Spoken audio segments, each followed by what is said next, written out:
Hey Campers, Georgia, back in the man cave. Woo! Shock and horror, right? Well, today I'm back in the man cave because of one reason and one reason only. I went shopping and I bought me something. Another Sharp and Shine. So let's check it out. So like I said, I went shopping and I bought me another Sharp and Shine me. And this one's from Gerber.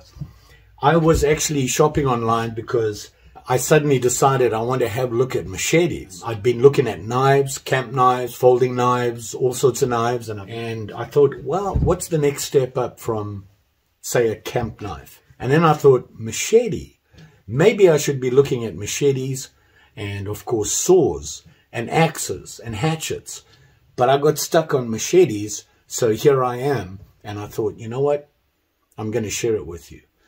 Looking through for machetes, I came across something that was a little different, and I'm always looking for something a little different.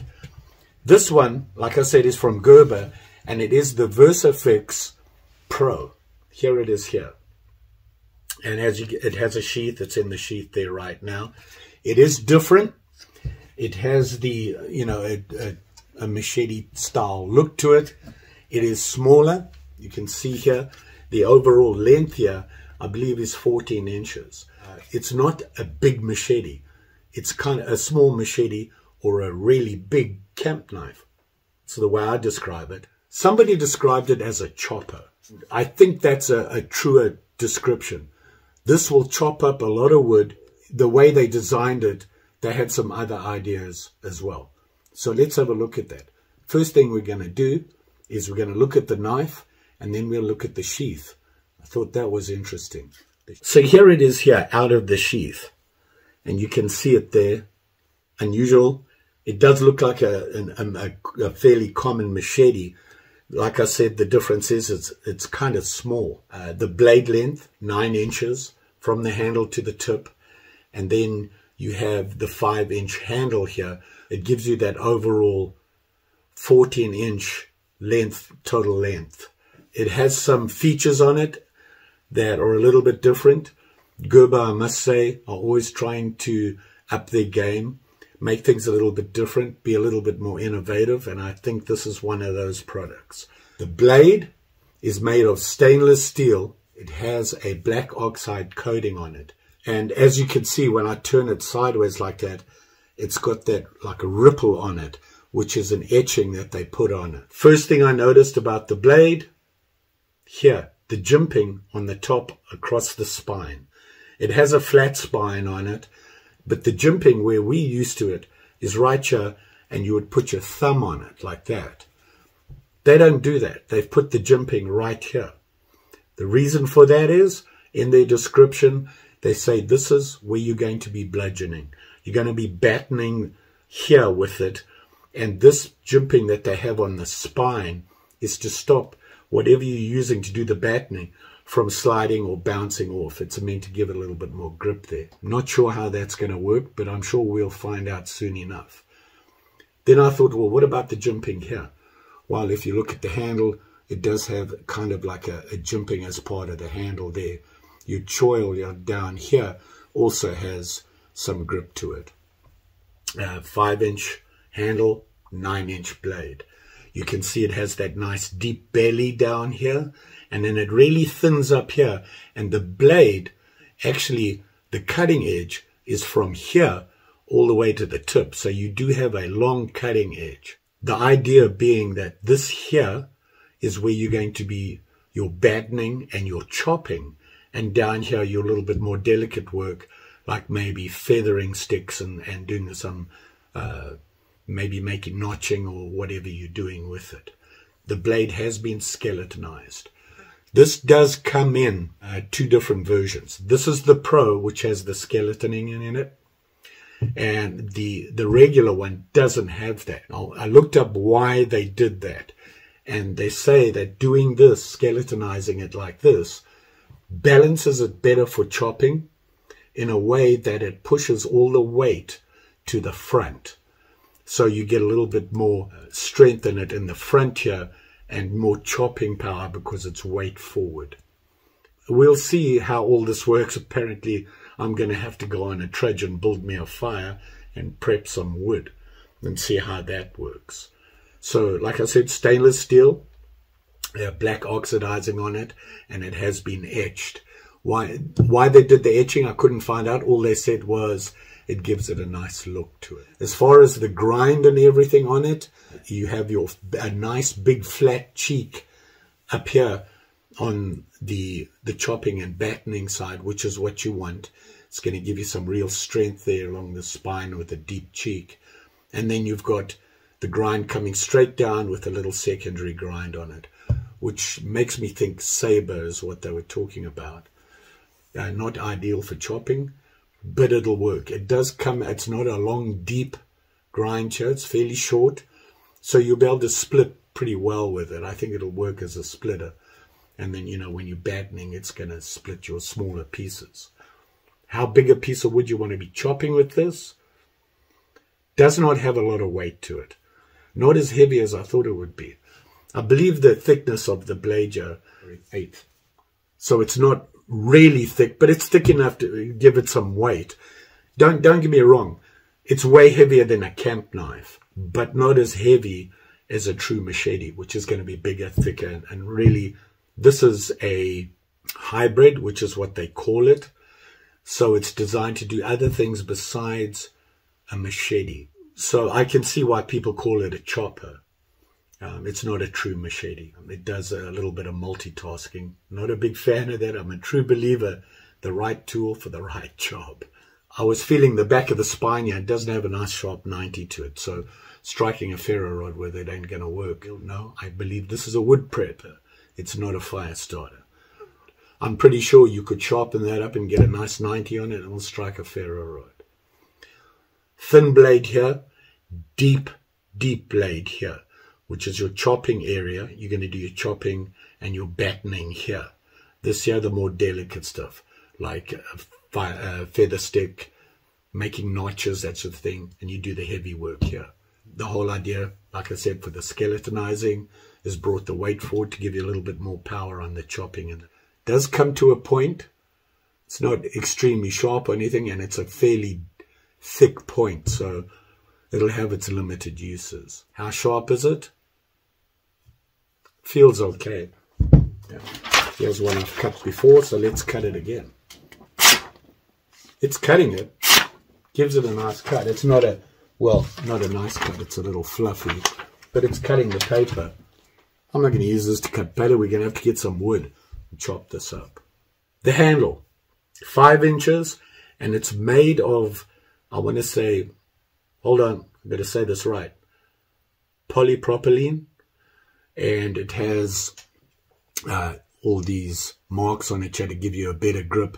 Like I said, on the top here, this is your jimping part of the handle, and down the bottom on your chaw here, you have ribs here, so it actually feels pretty good. I do like this handle. Put it in my hand and it sticks to my hand like crazy. It actually fits really good. You know me, all palm, no finger. And you know, if you're going to be doing delicate work, you can put your thumb down here. You're chopping, you've got your choil here, and it's good grip. You're not going, I think it'll even work with a glove. That'll give you good grip even if you're wearing gloves. Nice handle. They did a good job there, and it feels comfortable. Like I said, I think a chopper is a really good description of this. You're going to use this part of the blade here to clear. If you're going on a trail and you're clearing, chopping off the smaller little branches, you're going to be limited to the size. Chopping up a piece of wood, you're going to be limited as well. It's not going to be able to get as big as a regular machete. Probably nothing, I would say, thicker than that deep part of your belly to your spine. Not a bad design. I can see what they were getting at you. I don't think they ever intended this to replace a machete or replace a regular camp knife. This is an in-betweener. Kind of cool looking anyway. Got to have a look at that sheath. The sheath is interesting as well. A totally different thing to what I'm used to. So let's look at the sheath. I'm not sure what it is made of. It's a pretty sturdy plastic. Don't move anywhere. A very unusual design.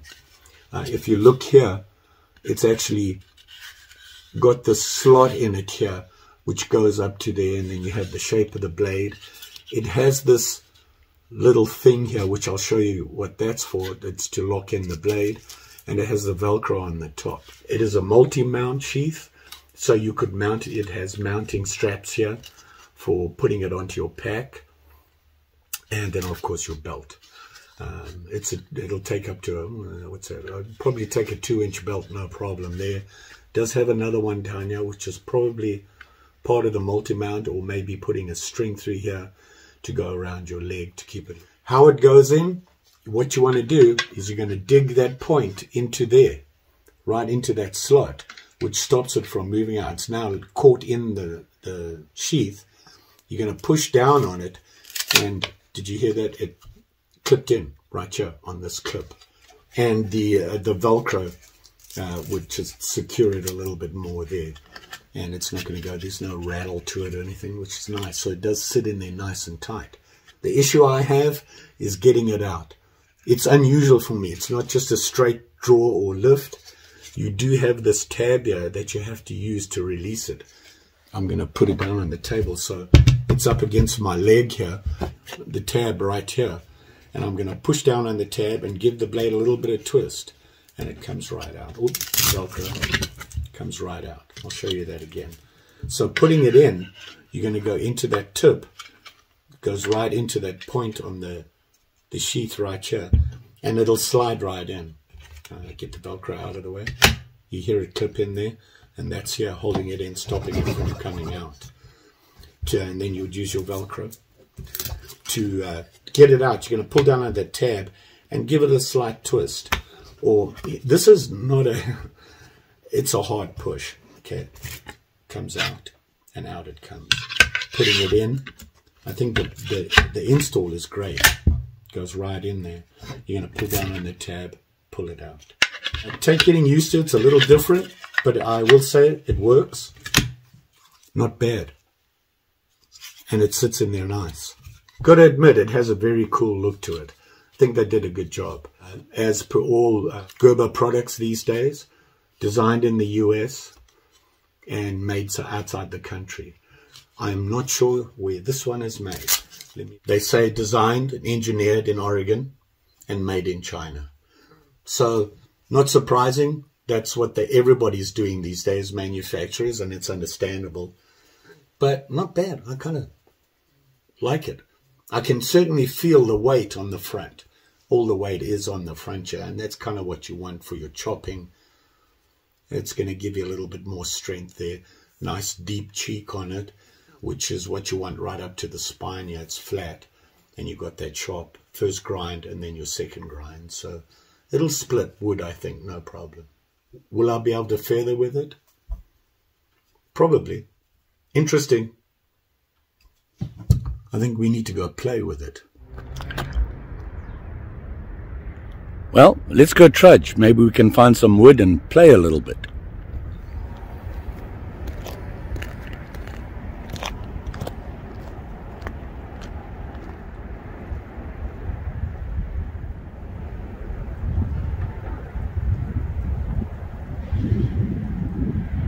Oh, we're out by Slevin Park. It's just across the road there. Favorite fly fishing spot for me. Thought I'd come out and have a look, see what's going on. Most of the ice is gone on the one leg here. See down there.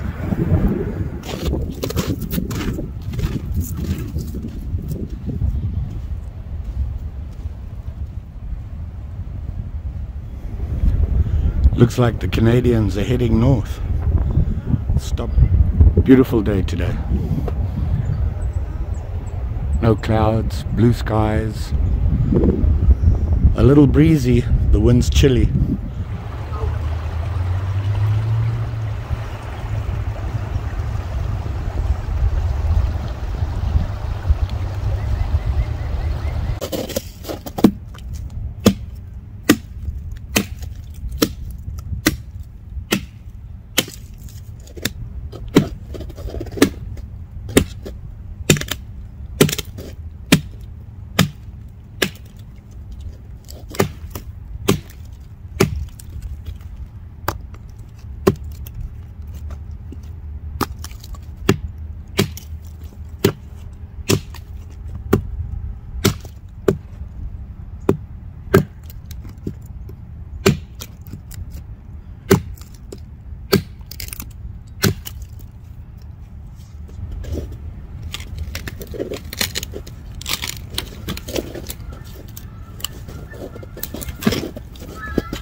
Here you can see the curls here. The problem I'm having is they're not really clean cut curls. They're not nice and round. They actually have flat spots all the way around. I don't know if you can see that. But it does produce a curl. Wonder if we can make tinder from it.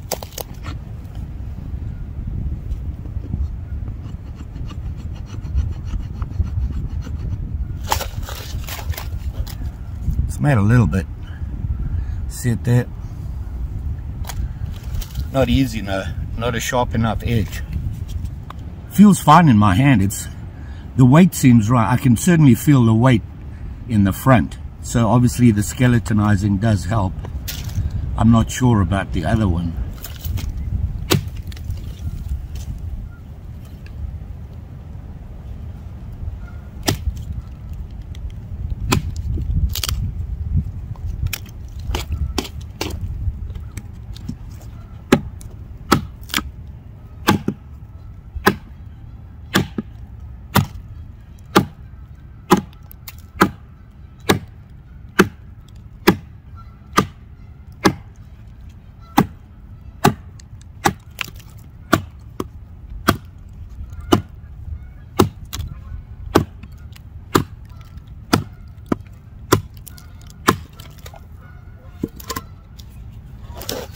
Wanted to show you something about this jimping on the back here. I'm just going to imagine I'm going to bludgeon this piece of wood here, and this is my hammer.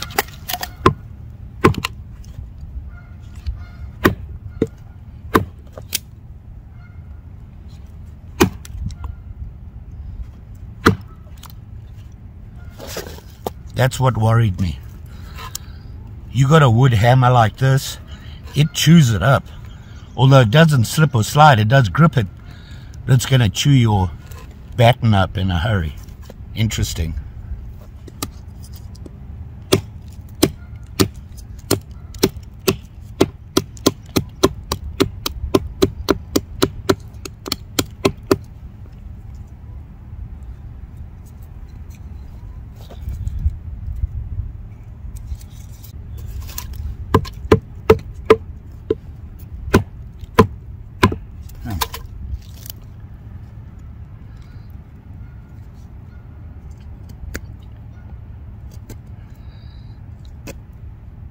this certainly can do with some sharpening down here.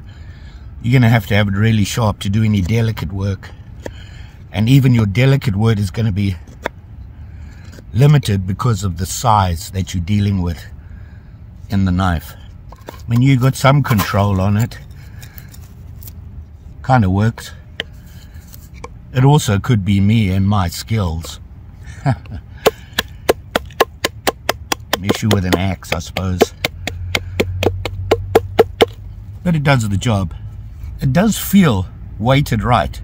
I can feel the weight in the front. It's got a natural weight forward on it.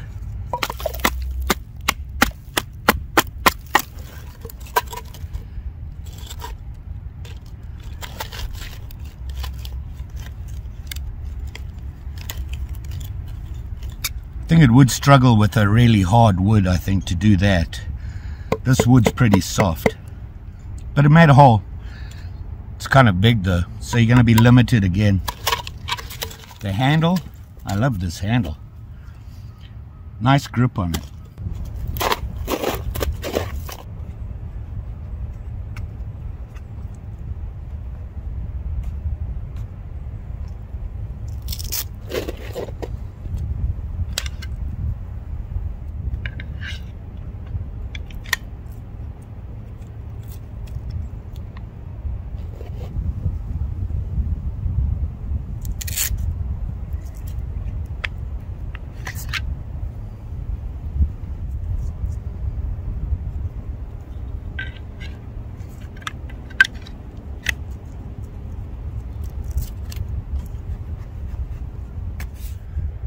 So there you go, campers.